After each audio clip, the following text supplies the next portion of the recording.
Cinema ಹೆಸರು blind ಅಂತ. ಈ ಸಿನಿಮಾದ ನಾಯಕಿ ಒಬ್ಬ ಪೊಲೀಸ್ ನಿಷ್ಠಾವಂತ ಆಫೀಸರ್. ಯುರೋಪ್ ನಲ್ಲಿ ಇವರು ಜಾಬ್ ಮಾಡ್ತಾ ಇದ್ದಾರೆ. ಇವರ ಹೆಸರು ಜಿಯಾ ಅಂತ. ಸಾಮಾನ್ಯವಾಗಿ ಹೇಳ್ಬೇಕು ಅಂತಂದ್ರೆ ಇವ್ರು ಹೇಳೋರು ಕೇಳೋರು ಯಾರು ಇಲ್ಲ.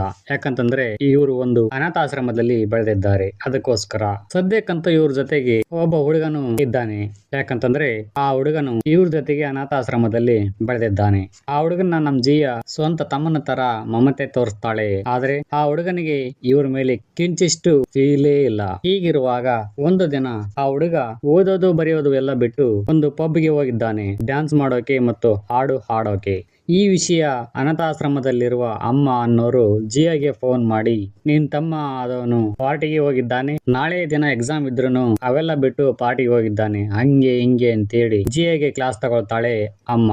ಅಮ್ಮ ಅಂದ್ರೆ ಆಶ್ರಮದಲ್ಲಿರುವ ಮಕ್ಕಳನ್ನ ನೋಡ್ತಕ್ಕಂತ ಮಹಿಳೆ. ಸರಿ ಮಾ, ಅವನ್ನ ನಾನು ಕರ್ಕೊಂಡ್ ಬರ್ತೀನಿ ಅಂತ ಹೇಳಿ ಅವನ್ ತಮ್ಮ ಇರೋ ಕಡೆ ಬರ್ತಾಳೆ ನಮ್ ಜಿಯಾ. ಅವ್ರ ತಮ್ಮನ ಬಲವಂತವಾಗಿ ಎಳೆದುಕೊಂಡು ಹೋಗಿ ಕಾರಲ್ಲಿ ಕೂರಿಸ್ತಾಳೆ. ಆದ್ರೆ ಆ ಹುಡುಗನಿಗೆ ಕಾರಲ್ಲಿ ಕೂರೋಕೆ ಇಷ್ಟನೇ ಇಲ್ಲ. ತಪ್ಪಿಸಿಕೊಂಡು ಹೋಗಕ್ಕೆ ಪ್ರಯತ್ನಿಸುತ್ತಾನೆ. ಆದ್ರೆ ನಮ್ಮ ಜಿಯಾ ಬಿಡ್ಬೇಕಲ್ಲ. ಅವಳ ಹತ್ತಿರ ಇರುವ ಬೇಡಿನ ಅವನ ತಮ್ಮನ ಕೈಗೆ ಲಾಕ್ ಮಾಡಿ ಹಾಕಿ ಬಿಡುತ್ತಾಳೆ. ಹಾಗೆ ಅವನ ಕಾರಲ್ಲಿ ಕರ್ಕೊಂಡು ಬರುವಾಗ ಒಂದಿಷ್ಟು ಬುದ್ಧಿವಾದ ಹೇಳ್ತಾಳೆ. ಕೆಲಸ ಯಾವ ಬೇಕಾದ್ರೂ ಮಾಡಬಹುದು, ನಿನ್ನ ಸ್ಟಡಿ ಕಡೆ ಗಮನ ಕೊಡು, ನಿನ್ ಜೀವನ ಕಟ್ಟಿಕೊಳ್ಳಕ್ಕೆ ಸ್ಟಡಿ ಈಸ್ ಮೋರ್ ಇಂಪಾರ್ಟೆಂಟ್ ಕಣೋ. ಕನಸು ಕಾಣೋದಕ್ಕೂ ಕನಸಿನ ಲೋಕದಲ್ಲಿ ಬದುಕುವುದಕ್ಕೂ ತುಂಬಾ ವ್ಯತ್ಯಾಸ ಇದೆ ಅಂತ ಹೇಳ್ತಾಳೆ ನಮ್ ಜಿಯಾ. ಹೀಗಿರುವಾಗ ಅವನು ಹೇಗಾದ್ರೂ ಮಾಡಿ ಈ ಬೇಡಿನ ಬಿಡಿಸ್ಕೋಬೇಕು ಅಂತ ಕಾರಲ್ಲಿರುವ ಕೀನ ಇನ್ನೊಂದು ಕೈಯಿಂದ ತಗೊಳ್ಳೋಕೆ ಪ್ರಯತ್ನ ಪಡುತ್ತಾನೆ. ಕೊಡೋಲ್ಲ ಕೀನ ಅಂತ ನಮ್ ಜಿಯಾ. ಬಿಡಂಗಿಲ್ಲ ನಾನು ಅಂತ ಅವ್ರ ತಮ್ಮ. ಹೆವಿ ಜಗಳ ಆಗುತ್ತೆ ಇವರಿಬ್ಬರ ಮಧ್ಯೆ. ಹೋಗುತ್ತಿದ್ದ ಕಾರು ಸಡನ್ಲಿ ಆಗಿ ಆಕ್ಸಿಡೆಂಟ್ ಆಗಿಬಿಡುತ್ತೆ ಒಂದು ಬ್ರಿಡ್ಜ್ ಹತ್ತಿರ. ಈ ಆಕ್ಸಿಡೆಂಟ್ ಅಲ್ಲಿ ಜಿಯೋಳ ಕಣ್ಣುಗಳಿಗೆ ಕಾರಿನ ಗಾಜಿನ ಚೂರುಗಳು ಕಣ್ಣಿಗೆ ಬಿದ್ದು ಬಿಡ್ತಾವೆ. ಜಿಯೋಳ ತಮ್ಮ ಭಾರತ ಲೋಕಕ್ಕೆ ಪಯಣ ಬೆಳೆಸುತ್ತಾನೆ. ಈ ಆಕ್ಸಿಡೆಂಟ್ ಆದ ನಂತರ ನಮ್ಮ ಹೀರೋಯಿನ್ಗೆ ಕಣ್ಣು ಕಾಣೋದಿಲ್ಲ. ಇಲ್ಲಿಂದ ಇವ್ರ ತಮ್ಮ ಸತ್ತೋಗಿರೋ ವಿಷಯನೂ ಸಹ ಇವರಿಗೆ ಗೊತ್ತಾಗುತ್ತೆ. ಕಣ್ಣು ಕಾಣಿಸದೆ ಇರೋದಕ್ಕೆ ಜಿಯಾಳ್ನ ಗೈಡ್ ಮಾಡೋದಕ್ಕೋಸ್ಕರ ಇವರು ಒಂದು ನಾಯಿನ ಸಾಕಿದ್ದಾರೆ. ಆ ನಾಯಿ ಹೆಸರು ಎಲಿಸಾ ಅಂತ ಇವರು ಕರಿತಾ ಇದ್ದಾರೆ. ಇದೇ ನೋಡ್ರಪ್ಪ ಆ ನಾಯಿ. ಈ ನಾಯಿನ ಕರ್ಕೊಂಡು ಪೊಲೀಸ್ ಸ್ಟೇಷನ್ಗೆ ಹೋಗ್ತಾಳೆ ನಮ್ ಜಿಯಾ. ಯಾಕಂತಂದ್ರೆ ತನ್ನ ಕೆಲಸದ ವಿಚಾರ ಕುರಿತು ವಿಷಯ ತಿಳ್ಕೊಳ್ಳೋಕೋಸ್ಕರ. ನಾನು ಕೆಲಸ ಮಾಡ್ತೀನಿ ಇಲ್ಲೇ ಈ ಪೊಲೀಸ್ ಕೆಲಸದಲ್ಲಿ ಅಂತ ಹೇಳ್ತಾಳೆ ಜಿಯಾ. ಆ ಪೊಲೀಸ್ನವರು, ನಿಮಗೆ ಕೆಲಸ ಇಲ್ಲ, ನೀವು ಮಾಡಿರೋ ತಪ್ಪಿಗೆ ಇಲ್ಲಿ ಕೆಲಸ ಸಿಗೋದು ತುಂಬಾನೇ ಕಷ್ಟ ಅಂತ ಹೇಳ್ತಾರೆ. ಅಚಾನಕ್ ಆಗಿ ನೀವು ಆ ಬೇಡಿನ ನಿಮ್ಮ ಸ್ವಂತದ ವಿಚಾರಕ್ಕೋಸ್ಕರ ಬಳಸಿಕೊಂಡಿದ್ದೀರಿ, ಅದಕ್ಕೋಸ್ಕರ ಇಲ್ಲಿ ನಿಮಗೆ ಕೆಲಸ ಸಿಗೋದು ತುಂಬಾನೇ ಕಡಿಮೆ ಇದೆ ಇಲ್ಲಿ ಅಂತ ಹೇಳ್ತಾರೆ ಪೊಲೀಸ್ನವರು. ಕೆಲಸ ಹೋಯ್ತಲ್ಲ ಗುರು ಅನ್ಕೊಂಡು ಬೇಜಾರಲ್ಲಿ ಮನೆಗೆ ಬರ್ತಾಳೆ ನಮ್ ಜಿಯಾ. ಇದಾದ ನಂತರ ಸೀನ್ ಒಂದು ಹಾಳು ಬಿದ್ದ ಬಂಗಲೆಗೆ ಶಿಫ್ಟ್ ಆಗುತ್ತೆ. ಅಲ್ಲಿ ಒಂದು ಹುಡುಗಿ ಇದ್ದಾಳೆ, ಯಾರೋ ಕಟ್ಟಾಕ್ಬಿಟ್ಟಿದ್ದಾರೆ. ಹೆಂಗೋ ಮಾಡಿ ಬಿಡಿಸ್ಕೊಂಡು ಆ ಬಂಗಲೆಯಿಂದ ಇನ್ನೇನು ತಪ್ಪಿಸಿಕೊಳ್ಬೇಕು ಅನ್ನೋದ್ರೊಳಗೆ ವಿಲನ್ ಎಂಟ್ರಿ ಆಗುತ್ತೆ. ಬಂದವನೇ ಆ ಹುಡುಗಿ ಕೂರ್ಲ ಹಿಡ್ಕೊಂಡು ದರನೆ ಎಳ್ಕೊಂಡು ಹೋಗಿ ಪಟಾರ್ ಅನ್ನೋ ಹಂಗೆ ಒಂದ್ 4 ಏಟು ಹೊಡಿತಾನೆ. ಇಲ್ಲಿಂದ ತಪ್ಪಿಸಿಕೊಂಡು ಹೋಗ್ತೀನಿ ಅಂತ ಕೋಪದಲ್ಲಿ ಆ ಹುಡುಗಿನ ಮುಗ್ಗ ಹೊಡಿತಾನೆ ಆ ವಿಲನ್. ಅದ ನಂತರ ಆ ಹುಡುಗಿ ಮಿಸ್ ಆಗಿರೋ ವಿಷಯ ಪಬ್ಲಿಷ್ ಆಗುತ್ತೆ ಟಿವಿಯಲ್ಲಿ. ಈ ವಿಚಾರನ ಕೇಳಿ ತಿಳ್ಕೊಳ್ತಾಳೆ ನಮ್ಮ ಹೀರೋಯಿನ್. ಇದಾದ ನಂತರ ಆಶ್ರಮದ ಅಮ್ಮ ಜಿಯಾಗೆ ಫೋನ್ ಮಾಡಿ, ಒಂದಿನ ಆಶ್ರಮಕ್ಕೆ ಬಂದೋಗು, ನಿನ್ನ ಮನಸ್ಸಿಗೂ ಹಗುರ ಆಗುತ್ತೆ ಅಂತಾಳೆ. ಸರಿ ಅನ್ಕೊಂಡು ಬಿಡು ಮಾಡಿಕೊಂಡು ಒಂದಿನ ಆಶ್ರಮಕ್ಕೆ ಹೋಗ್ತಾಳೆ ಜಿಯಾ. ಅಲ್ಲಿ ಕಳೆದಿರುವ ಕೆಲವೊಂದಿಷ್ಟು ಮೆಮೊರೀಸ್ ಗಳನ್ನ ಮೆಲುಕು ಹಾಕುತ್ತಾಳೆ.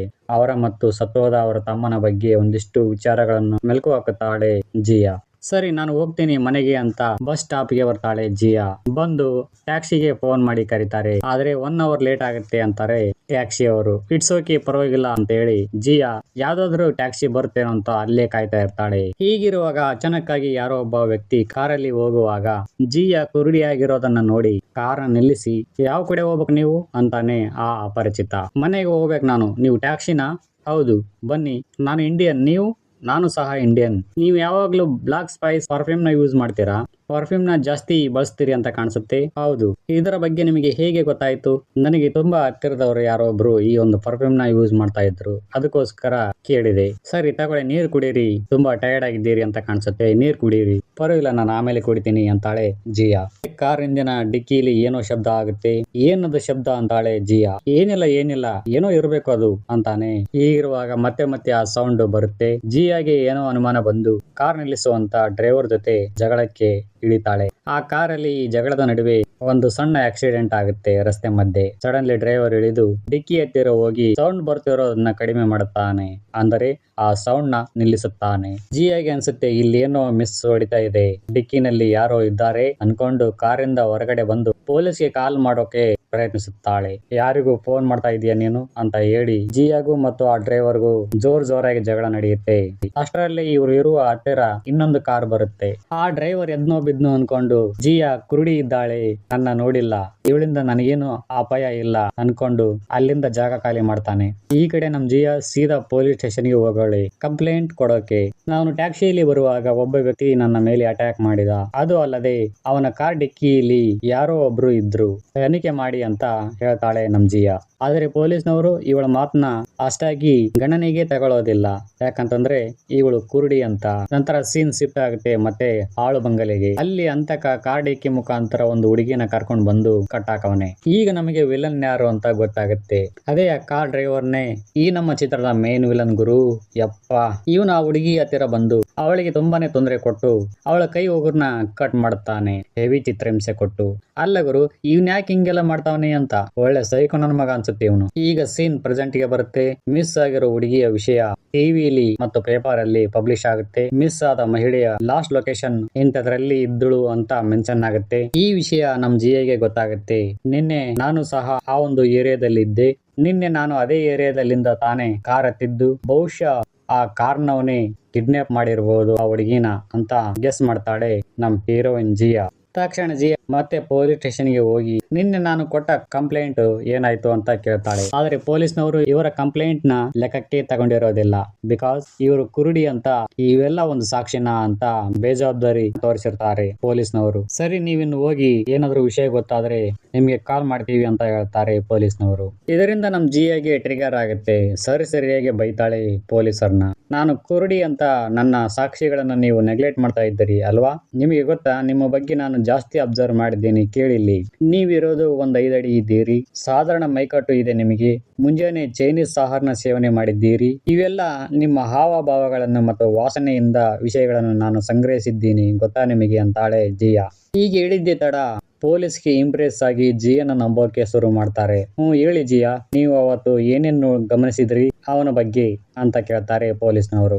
ಸರ್, ಅವನು 5 ಅಡಿ ಇದ್ದಾನೆ, ಅವನೊಬ್ಬ ಇಂಡಿಯನ್, ಬ್ಲಾಕ್ ಸ್ಪೈಸ್ ಪರ್ಫ್ಯೂಮ್ ನ ಉಪಯೋಗಿಸುತ್ತಾನೆ, ಲೆಫ್ಟಿನೆಂಟ್ ಟ್ಯಾಕ್ಸಿ ಡ್ರೈವರ್ ಕೂಡ ಇವನು ಅಂತ ಹೇಳ್ತಾಳೆ ಜಿಯಾ. ಸರಿ ಅನ್ಕೊಂಡು ಇಬ್ರು ಸೇರ್ಕೊಂಡು ಆ ಟ್ಯಾಕ್ಸಿ ಡ್ರೈವರ್ ನ ಹುಡ್ಕೋಕೆ ರೆಡಿ ಆಗ್ತಾರೆ. ಬೀದಿಲಿ ಕೇರಿಲಿ ಆ ಟ್ಯಾಕ್ಸಿ ಡ್ರೈವರ್ ನ ಹುಡುಕ್ತಾರೆ, ಆದ್ರೆ ಅವನು ಸಿಗೋದಿಲ್ಲ. ಈ ಹುಡುಗಿ ಮಿಸ್ಸಿಂಗ್ ಆಗಿರೋದು ಒಬ್ಬ ಹುಡುಗನಿಗೆ ಗೊತ್ತಾಗುತ್ತೆ ಪೋಸ್ಟರ್ ಮುಖಾಂತರ. ಅವನು ಸಹ ಸೀದಾ ಪೊಲೀಸ್ ಸ್ಟೇಷನ್ ಗೆ ಬಂದು ನಾನು ಇವಳನ್ನ ನೋಡಿದ್ದೀನಿ ಮೊನ್ನೆ ರಾತ್ರಿ, ಆದ್ರೆ ಅದು ಕಾರ್ ಆಗಿತ್ತು, ಟ್ಯಾಕ್ಸಿ ಅಲ್ಲ ಅಂತ ವಾದ ಮಾಡ್ತಾನೆ. ಇವನ ಹೆಸರು ನಿಖಿಲ್ ಅಂತ. ಪೊಲೀಸ್ನವರು ಇವನು ಹೇಳೋ ಸತ್ಯನ ನಂಬೋದಿಲ್ಲ.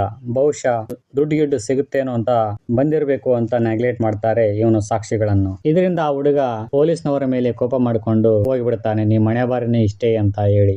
ಈ ಸನ್ನಿವೇಶ ನಡೆಯೋದನ್ನ ಅಲ್ಲೇ ಇದ್ದು ಇವರ ಒಂದು ಸಂಭಾಷಣೆ ಸೂಕ್ಷ್ಮವಾಗಿ ಅಬ್ಸರ್ವ್ ಮಾಡ್ತಿರ್ತಾನೆ ಆ ಅಂತಕ. ಇವೆಲ್ಲ ನೋಡಿ ಅಂತಕನ ಹೊಟ್ಟೆಯಲ್ಲಿ ಅಂತೂ ಕಾರ ಕಲಿಸದಂಗೆ ಆಗುತ್ತೆ. ಏನ್ ಮಾಡೋದಪ್ಪ ಇವರಿಬ್ಬರನ್ನ ಅಂತ ಕಾಟ ಹಲ್ಲು ಕಡಿತಾನೆ ಅಂತಕ. ಆದ್ರೆ ಇವನೇ ಅಂತಕ ಅಂತ ಪೊಲೀಸ್ನವ್ರಿಗೆ ಗೊತ್ತಿಲ್ಲ.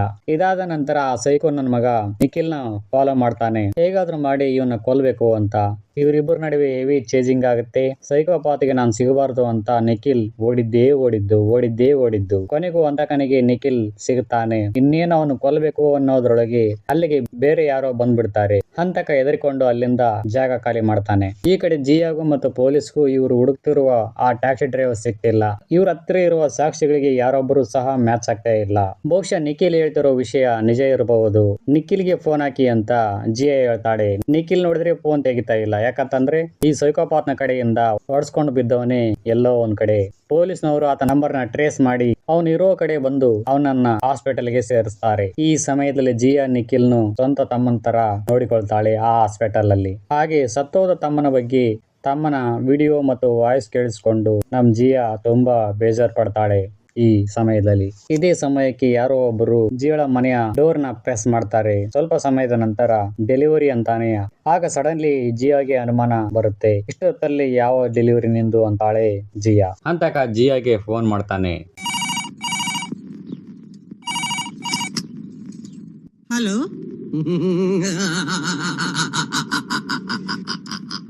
ಯಾರು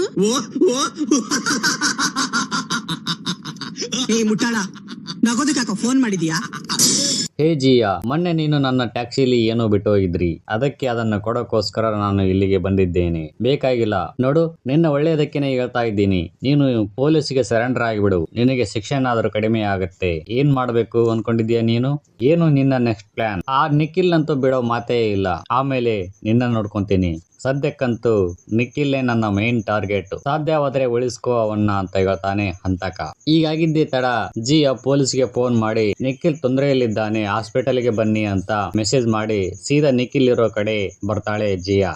ಬಂದು ನಿಖಿಲ್, ನೀನು ಇಲ್ಲಿಂದ ಹೋಗ್ಬೇಡ, ನಿನಗೆ ತುಂಬಾನೇ ತೊಂದರೆ ಇದೆ ಆ ಸೈಕೋಪಾತ್ ನಿಂದ, ದಯವಿಟ್ಟು ಇಲ್ಲೇ ಇರು ಅಂತಾಳೆ ಜಿಯಾ. ಆದ್ರೆ ನಿಖಿಲ್ ಇವರ ಮಾತನ್ನ ಕೇಳೋದಿಲ್ಲ. ಅಮ್ಮ ತಾಯಿ ಸಾಕಮ್ಮ ಸಾಕು, ನಿನ್ ಸವಾಸನೆ ಸಾಕು, ನಾನು ಹೋಗ್ತೀನಿ ಅಂತ ಹೇಳಿ ಹೊರಡುತ್ತಾನೆ. ಇದಾದ ನಂತರ ಜಿಯಾನು ಅಲ್ಲಿಂದ ಹೊರಡುತ್ತಾಳೆ.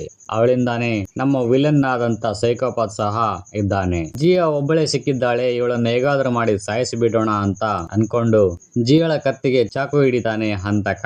ಹೀಗಿರುವಾಗ ನಮ್ಮ ಜಿಯಾಗೂ ಮತ್ತು ಸೈಕೋಪಾತ್ಗೂ ಹೆವಿ ಜಗಳ ಆಗುತ್ತೆ ಇಲ್ಲಿ. ಜೊತೆಗೆ ಆ ನಾಯಿ ಕೂಡ ಅಟ್ಯಾಕ್ ಮಾಡುತ್ತೆ ಆ ಸೈಕೋಪಾತ್ ನ ಮೇಲೆ. ಸಿಟ್ಟಿಗೆದ್ದು ಆ ಸೈಕೋಪಾತ್ ನಾಯಿನ ತುಂಬಾನೇ ವಿಕೃತವಾಗಿ ಸಾಯಿಸಿ ಬಿಡ್ತಾನೆ ಈ ಸಮಯದಲ್ಲಿ. ಈ ಕಡೆ ಜಿಯಾ ಪ್ರಜ್ಞೆ ತಪ್ಪಿ ಬಿದ್ದವಳೆ. ಇನ್ನೇನು ಹಂತಕ ಇವಳನ್ನ ಸಾಯಿಸ್ಬೇಕು ಅನ್ನೋದ್ರೊಳಗೆ ಪೊಲೀಸ್ನವರು ಜಿಯಾ ಇರೋ ಕಡೆ ಬಂದ್ಬಿಡ್ತಾರೆ. ಇವರು ಬಂದಿರೋದ್ ನೋಡಿ ಹಂತಕ ಅಲ್ಲಿಂದ ಎಸ್ಕೇಪ್ ಆಗ್ತಾನೆ. ನಂತರ ಸೀನ್ ಹಾಸ್ಪಿಟಲ್ಗೆ ಶಿಫ್ಟ್ ಆಗುತ್ತೆ. ಹಾಸ್ಪಿಟಲ್ ಅಲ್ಲಿ ಜಿಯಾ ರೆಸ್ಟ್ ಮಾಡ್ತಾ ಇರ್ತಾಳೆ. ಹೀಗಿರುವಾಗ ತನ್ನ ನಾಯಿ ಸತ್ತೋಗಿರೋ ವಿಷಯವನ್ನು ಸಹಿತ ಕೇಳಿಸ್ಕೊಂಡು ತುಂಬಾನೇ ಅಳುತ್ತಾಳೆ. ಈ ಕಡೆ ಆ ಸೈಕೋ ನನ್ನ ಮಗ ಮತ್ತೊಂದು ಹುಡುಗಿನ ಎತ್ತಾಕೊಂಡು ಬಂದವನೆ. ಆ ಹುಡುಗಿಗೆ ಹೆವಿ ಟಾರ್ಚರ್ ಕೊಡ್ತಾವನೆ ಒಂದೇ ಸಮನೆ. ಅವಳ ಮುಖಕ್ಕೆ ಇವನ ಕೈಯಲ್ಲಿರುವ ರಕ್ತನ ಹಚ್ಚಿ, ಇವಾಗ ನೀನು ತುಂಬಾ ಚೆನ್ನಾಗಿ ಕಾಣ್ತಾ ಇದ್ದೀಯಾ, ಸೇಮ್ ಟು ಸೇಮ್ ನಮ್ಮ ಅಮ್ಮನ್ ತರಾನೇ ಕಾಣ್ತಾ ಇದ್ದೀಯಾ ಅಂತ ಹೇಳ್ತಾನೆ. ಈ ಸೈಕೋಪಾತ್ ನನ್ನ ಮಗ ಹಿಂಗ್ಯಾಕಾದ ಅಂತಂದ್ರೆ ಈ ಸೈಕೋಪಾತ್ ನ ಅಮ್ಮ ಇವನಿಗೆ ಇದೇ ತರ ತೊಂದರೆ ಕೊಡ್ತಾ ಇರ್ತಾಳೆ ಮನೆಯಲ್ಲಿ. ಸೊ ಅದಕ್ಕೋಸ್ಕರ ಅವನು ಸಿಕ್ಕ ಹುಡುಗರನ್ನೆಲ್ಲ ಕಿಡ್ನಾಪ್ ಮಾಡ್ಕೊಂಡು ಬಂದು ಅವ್ರ ಅಮ್ಮ ಇವನಿಗೆ ಹೇಗೆ ಚಿತ್ರಹಿಂಸೆ ಕೊಡ್ತಿದ್ಲು ಅದೇ ರೀತಿಯಾಗಿ ಈ ಹುಡುಗಿಯರಿಗೆ ಸಹಿತ ಅದೇ ರೀತಿಯಾಗಿ ಚಿತ್ರಹಿಂಸೆ ಕೊಡ್ತಾ ಇರ್ತಾನೆ ಒಂದು ರೂಮ್ ಅಲ್ಲಿ. ನಂತರ ಜಿಯಾಳ ಆರೋಗ್ಯ ವಿಚಾರಿಸೋಕೆ ಅಂತ ಆಶ್ರಮದ ಅಮ್ಮ ಅವರು ಬರ್ತಾರೆ. ಬಂದು ಜಿಯಾಳ ಆರೋಗ್ಯವನ್ನು ವಿಚಾರಿಸಿ ಪೊಲೀಸ್ನವರು ಆ ಹಂತಕನ ಹಿಡಿಯುವವರಿಗಾದ್ರೂ ನೀವಿಬ್ರು ನನ್ನ ಆಶ್ರಮಕ್ಕೆ ಬಂದು ಇರ್ಬೋದಲ್ವಾ ಅಂತ ಹೇಳ್ತಾಳೆ ಅಮ್ಮ. ಸರಿ, ಇದರ ಬಗ್ಗೆ ಯೋಚನೆ ಮಾಡಿ ನಿರ್ಧಾರ ತಿಳಿಸ್ತೀನಿ, ನೀವಿನ್ನು ಹೋಗಿ ಅಂತಾಳೆ ಜಿಯಾ. ಈ ಕಡೆ ಪೊಲೀಸ್ನವರು ಹಗಲು ರಾತ್ರಿ ಅನ್ನದೇ ಆ ಹಂತಕನ ಹಿಡಿಲೇಬೇಕು ಅಂತ ಕಣ್ಣಿಗೆ ಎಣ್ಣೆ ಬಿಟ್ಕೊಂಡು ಕೆಲಸ ಮಾಡ್ತಾವ್ರೆ ಒಂದೇ ಸಮನೆ. ಈ ಸಂದರ್ಭದಲ್ಲಿ ಅಕಸ್ಮಾತ್ ಆಗಿ ನಿಖಿಲ್ ಹಂತಕ ಉಪಯೋಗಿಸಿರೋ ಕಾರ್ ಬಗ್ಗೆ ಸುಳಿವು ಕೊಡ್ತಾನೆ ಪೊಲೀಸ್ಗೆ. ಇದೇ ಕಾರು ಅವತ್ತು ನಾನು ನೋಡಿದ್ದು ಅಂತ ಹೇಳ್ತಾನೆ. ಸರಿ, ಈ ಕಾರ್ನ ಹುಡ್ಕೋದು ತುಂಬಾನೇ ಸುಲಭ ಬಿಡು, ಹುಡ್ಕೋಣ ಅಂತಾರೆ ಪೊಲೀಸ್ನವರು. ಈ ವಿಷಯನ ಪೊಲೀಸ್ನವರು ಜಿಯಾಗೆ ತಿಳಿಸುತ್ತಾರೆ. ಹಾಗೇನೆ ಜಿಯಾಗೆ ಹೇಳ್ತಾರೆ, ಅವತ್ತು ಕಿಡ್ನಾಪ್ ಆದ ಹುಡುಗಿಯ ಮೊಬೈಲ್ ಇಂದ ನಿನ್ನ ನಂಬರ್ಗೆ ಕರೆ ಬಂದಿದೆ. ಹಂತಕ ಬಹುಶಃ ಏನಾದ್ರೂ ಹಾಸ್ಪಿಟಲ್ ಅಲ್ಲಿ ಕೆಲಸ ಮಾಡ್ತಿರಬಹುದು, ಮೇ ಬಿ ಅಂತ ಹೇಳ್ತಾರೆ ಪೊಲೀಸ್ನವರು. ಇರಬಹುದು, ಅವತ್ತೊಂದಿನ ಯಾರ್ದೋ ಒಂದು ಅಪರಿಚಿತರ ಕರೆ ನಂಬರ್ ಬಂದಿತ್ತು ನನಗೆ, ಮೋಸ್ಟ್ಲಿ ಅವನೇ ಇರಬಹುದು ಅಂತ ಹೇಳ್ತಾಳೆ ಜಿಯಾ. ಅವನ್ನ ಮಾತ್ರ ಬಿಡೋ ಮಾತೇ ಇಲ್ಲ, ಆದ್ರೆ ನೀವು ಹುಷಾರಾಗಿರಿ ಅಂತಾರೆ ಪೊಲೀಸ್ನವರು. ಸರಿ, ನಾವು ಒಂದೆರಡು ದಿನ ಆಶ್ರಮಕ್ಕೆ ಹೋಗಿ ಬರ್ತೀವಿ ಅಂತಾಳೆ ಜಿಯಾ. ಸರಿ, ಹೋಗಿ, ನಿಮಗೆ ಒಬ್ಬ ಪೊಲೀಸ್ನ ಸೆಕ್ಯೂರಿಟಿ ಕಳಿಸ್ತೀವಿ, ಹುಷಾರಾಗಿ ಹೋಗಿ ಬನ್ನಿ ಅಂತ ಹೇಳ್ತಾರೆ ಪೊಲೀಸ್ನವರು. ಇವಾಗ ನಮಗೆ ಒಂದು ಅಲ್ಟಿಮೇಟ್ ಟ್ವಿಸ್ಟ್ ಗೊತ್ತಾಗುತ್ತೆ. ಅದೇನೆಂದರೆ ಹಂತಕ ಒಬ್ಬ ಫೇಮಸ್ ಗೈನಕಾಲಜಿಸ್ಟ್ ಅಂತ. ಇವಾಗ ಸೀನ್ ಅನಾಥಾಶ್ರಮದ ಕಡೆ ಶಿಫ್ಟ್ ಆಗುತ್ತೆ. ಜಿಯಾನು ಮತ್ತು ನಿಖಿಲ್ನು ಇಬ್ರು ಬಂದವರೇ ಆಶ್ರಮಕ್ಕೆ. ಇವರು ಬಂದಿರೋದ್ ನೋಡಿ ಅಲ್ಲಿರುವ ಆಶ್ರಮದಲ್ಲಿರುವ ಅಮ್ಮನು ಮತ್ತು ಮಕ್ಕಳೆಲ್ಲ ಸೇರ್ಕೊಂಡು ಒಂದೆರಡು ದಿನ ನಾವು ಪ್ರವಾಸಕ್ಕೆ ಹೋಗ್ತೀವಿ, ನಾವು ಬರೋವರೆಗೂ ನೀವಿಬ್ರೇ ಇಲ್ಲೇ ಇದ್ದು ಸಂತೋಷದಿಂದ ಇರಿ ಅಂತ ಹೇಳಿ ಹಾರೈಸಿ ಹೋಗುತ್ತಾರೆ. ಈ ಆಶ್ರಮದಲ್ಲಿ ನಿಖಿಲ್ಗೆ ಮತ್ತು ಜಿಯಾಳ ಸತ್ತು ಹೋದ ತಮ್ಮನ ಬಗ್ಗೆ ತಿಳಿಯುತ್ತೆ. ಅವನಿಗೆ ಮ್ಯೂಸಿಕ್ ಅಂದ್ರೆ ಇಷ್ಟ. ಒಂದಿಷ್ಟು ವಿಚಾರಗಳನ್ನು ಸಹ ತಿಳಿದುಕೊಳ್ಳುತ್ತಾನೆ ನಿಖಿಲ್ ಜಿಯಾಳ ತಮ್ಮನ ಬಗ್ಗೆ. ಈ ಕಡೆ ಪೊಲೀಸ್ನವರು ಆ ಬ್ಲಾಕ್ ಕಾರ್ ಯಾರ್ಯಾರ ಹತ್ರ ಇದೆ ಇವಾಗ ಅಂತ ಒಂದು ಶಾರ್ಟ್ ಲಿಸ್ಟ್ ಮಾಡವ್ರೆ. ಅದನ್ನು ಇನ್ನುಳಿದ ಪೊಲೀಸ್ನವರಿಗೆ ಕೊಟ್ಟು ಅವರನ್ನು ಒಮ್ಮೆ ಭೇಟಿಯಾಗಿ ಬನ್ನಿ, ಅನುಮಾನಾಸ್ಪದವಾಗಿ ಯಾರೇ ಕಂಡರೂ ನನಗೆ ಇನ್ಫಾರ್ಮ್ ಮಾಡಿ ಅಂತ ಸರಿ ಅನ್ಕೊಂಡು ಸಿಬ್ಬಂದಿಗಳೆಲ್ಲರೂ ಆ ಕಾರ್ನ ಹುಡ್ಕೋಕೆ ಹೋಗುತ್ತಾರೆ. ಈ ಪೊಲೀಸ್ ಅಪ್ಪನು ಸಹ ಒಂದು ಅಡ್ರೆಸ್ನ ಹುಡ್ಕೊಂಡು ಒಂದು ಕಡೆ ಬಂದವನೇ ಆ ಕಾರ್ನ ಹುಡ್ಕೊಂಡು. ಅಕಸ್ಮಾತ್ ಆಗಿ ಆ ಕಾರ್ನ ನೋಡಿ ಸೂಕ್ಷ್ಮವಾಗಿ ಅಬ್ಸರ್ವ್ ಮಾಡಿದ್ರೆ ಏನೋ ಅನುಮಾನ ಬರುತ್ತೆ ಪೊಲೀಸ್ ಅಪ್ಪನಿಗೆ. ಆಗ ಸೈಕೋಪಾತ್ ನನ್ ಮಗ ಬರ್ತಾನೆ. ಬಂದು ಏನ್ ವಿಷಯ ಸರ್ ಅಂತಾನೆ. ಏನಿಲ್ಲ, ಒಂದು ಸಣ್ಣ ತನಿಖೆ ಅಷ್ಟೇ, ನಿಮ್ಮ ಕಾರಿನ ಡಾಕ್ಯುಮೆಂಟ್ಸ್ ಮತ್ತು ನಿಮ್ಮ ಒಂದು ಗುರುತಿನ ಚೀಟಿ ತೋರಿಸಿ ಅಂತಾರೆ ಪೊಲೀಸ್ನವರು. ಸರಿ ಅನ್ಕೊಂಡು ಕಾರಿನ ಪೇಪರ್ ಗಳನ್ನ ತೆಗೆಯೋಕೆ ಅಂತ ಬಗ್ಗುತ್ತಾನೆ ಹಂತಕ. ಆಗ ಅವನ ಕತ್ತಿನಲ್ಲಿ ಯಾರೋ ಪರಿಚಿರೋ ಗುರುತು ಕಾಣಿಸುತ್ತೆ ಪೊಲೀಸನಿಗೆ. ಏನದು ಗಾಯದ ಗುರುತು, ಏನಾಗಿದೆ ಅಲ್ಲಿ ಅಂತ ಕ್ವಶನ್ ರೈಸ್ ಮಾಡ್ತಾರೆ ಪೊಲೀಸ್ಗೆ ಆಲ್ಮೋಸ್ಟ್ ಆಗಿ ಗೊತ್ತಾಗಿದೆ ಇವನೇ ಆ ಸೈಕೋಪಾತ್ ಅಂತ. ಅದಕ್ಕೋಸ್ಕರ ಈ ಕಡೆ ಈ ಸೈಕೋಪಾತ್ಗೂ ಸಹ ಗೊತ್ತಾಗಿದೆ ಇವಾಗ ಇವನು ನನ್ನ ಕಂಡು ಹಿಡದೇ ಬಿಟ್ಟ, ಇವನಿಂದ ಹೇಗಾದ್ರೂ ಮಾಡಿ ತಪ್ಪಿಸಿಕೊಳ್ಳಬೇಕು ಅಂತ ಪೊಲೀಸ್ ಮೇಲೆ ಅಟ್ಯಾಕ್ ಮಾಡ್ತಾನೆ ಹಂತಕ. ಇವರಿಬ್ಬರ ನಡುವೆ ಹೆವಿ ಜಗಳ ಆಗುತ್ತೆ, ನಾ ಮೇಲೂ ನೀ ಮೇಲೂ ಅನ್ನೋ ರೀತಿಯಲ್ಲಿ. ಹೀಗಿರುವಾಗ ಹಂತಕನೇ ಪೊಲೀಸ್ನ ಸಾಯಿಸ್ಬಿಡ್ತಾನೆ. ಪೊಲೀಸ್ ಅಪ್ಪನ ಫೋನ್ ತಗೊಂಡು ನಿಖಿಲ್ಗೆ ಮೆಸೇಜ್ ಹಾಕ್ತಾನೆ, ಎಲ್ಲಿದ್ದೀಯಪ್ಪ ನಿಖಿಲ್ ಅಂತ. ಆಗ ನಿಖಿಲ್, ನಾನು ಮತ್ತು ಜಿಯಾ ಇಬ್ಬರು ಅನಾಥಾಶ್ರಮದಲ್ಲಿ ಇದ್ದೀವಿ ಅಂತ ರಿಪ್ಲೈ ಬರುತ್ತೆ. ಪೊಲೀಸ್ ಸತ್ತೋಗಿರೋ ವಿಷಯ ನಿಖಿಲ್ಗೆ ಗೊತ್ತಿಲ್ಲ. ಪೊಲೀಸ್ ಅಪ್ಪನೇ ಮೆಸೇಜ್ ಮಾಡಿದ್ದು ಅನ್ಕೊಂಡು ಅನಾಥಾಶ್ರಮದಲ್ಲಿರುವ ವಿಷಯನ ರಿಪ್ಲೈ ಮಾಡಿರ್ತಾನೆ ನಮ್ ನಿಖಿಲ್. ಈ ವಿಷಯನ ತಿಳ್ಕೊಂಡು ಸೈಕೋಪಾತ್ ಅನಾಥಾಶ್ರಮಕ್ಕೆ ಹೋಗಿ ಅವರಿಬ್ಬರನ್ನ ಹೇಗಾದ್ರೂ ಮಾಡಿ ಸಾಯಿಸಿ ಬಿಡೋಣ ಅಂತ ಡಿಸೈಡ್ ಮಾಡಿ ಸರವೇಗದಲ್ಲಿ ಬರ್ತಾನೆ ಕಾರಲ್ಲಿ. ಈ ಕಡೆ ಪೊಲೀಸ್ ಅಪ್ಪ ಸತ್ತೋಗಿರೋ ವಿಚಾರ ಹೈಯರ್ ಪೊಲೀಸ್ಗೆ ಗೊತ್ತಾಗುತ್ತೆ. ಇವರು ಯಾರನ್ನು ಹುಡ್ಕೊಂಡು ಇಲ್ಲಿಗೆ ಬಂದಿದ್ರು ಅಂತ ಗೊತ್ತಾಗುತ್ತೆ. ಸಡನ್ಲಿ ಪೊಲೀಸ್ನವರೊಟ್ಟಿಗೆ ಆ ಡಾಕ್ಟರ್ ಮನೆಗೆ ಮುತ್ತಿಗೆ ಹಾಕುತ್ತಾರೆ. ಆ ಮನೆಯಲ್ಲಿ ಏನೂ ಸಿಗೋದಿಲ್ಲ. ಸ್ವಲ್ಪ ಸಮಯದ ನಂತರ ಒಂದು ಸೀಕ್ರೆಟ್ ರೂಮ್ ಇರೋದು ಗೊತ್ತಾಗುತ್ತೆ. ಆ ರೂಮ್ ಒಳಗೆ ಹೋಗಿ ನೋಡಿದರೆ ಅಲ್ಲಿ ಹಲವಾರು ಮಂದಿ ಹುಡುಗಿಯರು ಇದ್ದಾರೆ. ಕೆಲವೊಂದಿಷ್ಟು ಜನ ಸತ್ತೋಗಿದ್ದಾರೆ, ಇನ್ ಕೆಲವೊಂದಿಷ್ಟು ಜನ ಹಂಗೆ ಬದುಕವ್ರೆ. ಇವ್ರನ್ನೆಲ್ಲ ಹಾಸ್ಪಿಟಲ್ಗೆ ಸೇರಿಸಿ ಬಹುಶಃ ಜಿಯಾನು ತೊಂದರೆಯಲ್ಲಿ ಇರಬಹುದು ಅನ್ಕೊಂಡು ಜಿಯಾ ನಂಬರ್ ಟ್ರೇಸ್ ಮಾಡಿ ಅವಳು ಇರೋ ಕಡೆ ಬರೋಕೆ ಸಿದ್ಧರಾಗ್ತಾರೆ ಹೈಯರ್ ಪೊಲೀಸ್ನವರು. ಈ ಕಡೆ ಇಲ್ಲಿ ಅಂದರೆ ಆಶ್ರಮದಲ್ಲಿ ಸೈಕೋಪಾತ್ ಬಂದು ಡೈರೆಕ್ಟ್ಲಿ ಜಿಯೋ ಮೇಲೆ ಫೈಟ್ ಮಾಡ್ತಾವನೆ. ನಿಖಿಲ್ಗೂ ಹೊಡಿತಾವನೆ ಒಂದೇ ಸಮನೆ. ಹಂಗೆ ಹೊಡೆದು ಚಾಕುವಿನಿಂದ ತೆಗೆದು ಬಿಡ್ತಾನೆ ನಿಖಿಲ್ಗೆ. ಈ ಸೈಕೋಪಾತ್ ನನ್ನ ಮಗನ್ನ ಹೇಗಾದ್ರೂ ಮಾಡಿ ಟ್ರ್ಯಾಪ್ ಮಾಡಿ ಸಾಯಿಸ್ಬೇಡೋಣ ಅಂತ ನಿರ್ಧಾರ ಮಾಡ್ತಾಳೆ ನಮ್ ಜಿಯಾ. ಅದರಂತೆ ಪ್ಲಾನ್ ಮಾಡಿ ಆ ಸೈಕೋಪಾತ್ನ ಹೊಡೆದು ಪೆಟ್ರೋಲ್ ಹಾಕಿ ಸುಟ್ಬಿಡ್ತಾಳೆ ಜಿಯಾ. ಇನ್ನೇನು ಸತ್ತ ಇವನು ಅನ್ಕೊಂಡು ನಿಖಿಲ್ ಹತ್ತಿರ ಬಂದು ಅವನ ಹೊಟ್ಟೆಗೆ ಬಟ್ಟೆ ಕಟ್ಟಿ ಹಾಸ್ಪಿಟಲ್ಗೆ ಹೋಗೋಣ ಬಾ ಅಂತ ಹೊರಗೆ ಬರ್ತಾರೆ. ಆದ್ರೆ ಅಲ್ಲಿ ಸೆಕ್ಯೂರಿಟಿ ಇರುವ ಪೊಲೀಸು ಸತ್ತೋಗ್ಬಿಟ್ಟಿದ್ದಾನೆ. ಹಂತಕ ಅವನನ್ನು ಸಹ ಸಾಯಿಸಿಬಿಟ್ಟಿದ್ದಾನೆ. ಆ ಸೈಕೋಪಾತ್ ನನ್ನ ಮಗ ಮತ್ತೆ ಬರ್ತಾನೆ ಇವ್ರ ಮೇಲೆ ಅಟ್ಯಾಕ್ ಮಾಡೋಕೆ. ಮೂವರು ಸೇರಿ ಮತ್ತೆ ಫೈಟ್ ಮಾಡ್ತಾರೆ. ಹೀಗಿರುವಾಗ ಜಿಯಾ ಒಂದು ಕಲ್ ತಗೊಂಡು ಅವನ ಕಾರ್ ಹತ್ತಿರ ಹೋಗಿ ಅವನ ಕಾರ್ ಗ್ಲಾಸ್ ನ ಹೊಡಿತಾಳೆ. ಆ ಕಾರು ಸೌಂಡ್ ಮಾಡುತ್ತೆ, ಟುಯ್ ಟುಯ್ ಟುಯ್ ಟುಯ್ ಅನ್ನೋ ಹಂಗೆ. ಈ ಸೌಂಡ್ಗೆ ಯಾರಾದ್ರೂ ಬಂದ್ರೆ ಕಷ್ಟ ಅಂತ ಅನ್ಕೊಂಡು ಆ ಸೌಂಡ್ ನ ನಿಲ್ಲಿಸೋಣ ಅಂತ ಆ ಸೈಕೋಪಾತ್ ನನ್ನ ಮಗ ಆ ಕಾರ್ ಹತ್ತಿರ ಬರ್ತಿದ್ದಂಗೆನೆ ಜಿಯಾ ಆ ಕಲ್ಲಿಂದ ಅವನ ತಲೆಗೆ ಹೊಡಿತಾಳೆ. ಹಂತಕ ಪ್ರಜ್ಞೆ ತಪ್ಪಿ ಬಿದ್ದೋಗ್ಬಿಡ್ತಾನೆ. ಆಗ ಜಿಯಾ ಅವನ ಮೇಲೆ ಕುಂತ್ಕೊಂಡು ರಣಚಂಡಿಯಂತೆ ರೌದ್ರಾವತಾರ ತಾಳಿ ಅವನ ಮುಖಕ್ಕೆ ಒಂದು 4 ಪಂಚ್ ಬಿಗಿತಾಳೆ. ಆ ಏಟಿಗೆ ಹಂತಕ ವೈಕುಂಠಕ್ಕೆ ಡೈರೆಕ್ಟ್ ಆಗಿ ಟಿಕೆಟ್ ಬುಕಿಂಗ್ ಮಾಡ್ತಾನೆ. He is gone. ಎಲ್ಲ ಆದ್ಮೇಲೆ ಪೊಲೀಸ್ನವರು ಬಂದು ನಿಖಿಲ್ನ ಮತ್ತು ಜಿಯಾನ ಹಾಸ್ಪಿಟಲ್ಗೆ ಸೇರಿಸ್ತಾರೆ. ಇದಾದ ಕೆಲ ದಿನಗಳ ನಂತರ ನಮ್ ಜಿಯಾ ಮತ್ತೆ ಪೊಲೀಸ್ ಕೆಲಸಕ್ಕೆ ಸೇರ್ಕೊಂಡಿದ್ದಾಳೆ. ನಿಖಿಲ್ ಜಿಯಾನ ಅಕ್ಕ ಅಂತ ಒಪ್ಕೊಂಡಿದ್ದಾನೆ. ಅಕ್ಕನಿಗೋಸ್ಕರ ಸ್ಟೇಜ್ ಮೇಲೆ ಬಂದು ಒಂದು ಹಾಡನ್ನು ಸಹ ಹಾಡ್ತಾನೆ. ಹಾಗೇನೆ ಜಿಯಾಗೋಸ್ಕರ ಒಂದು ನಾಯಿನ ಉಡುಗೊರೆಯಾಗಿ ಕೊಡ್ತಾನೆ ನಿಖಿಲ್. ಇಲ್ಲಿಗೆ ಈ ಕತೆ ಕೊನೆಯಾಗುತ್ತೆ. ಲೈಕ್ ಮತ್ತೆ ಸ್ಯಾಕ್ರಿಫೈಸ್ ಮಾಡ್ಕೊಳ್ಳಿ. ಸ್ಯಾಕ್ರಿಫೈಸ್ ಅಲ್ಲ, ಮತ್ತೆ ಸಬ್ಸ್ಕ್ರೈಬ್ ಇದೇನೋ ಮಾಡ್ಕೊಳ್ಳಿ.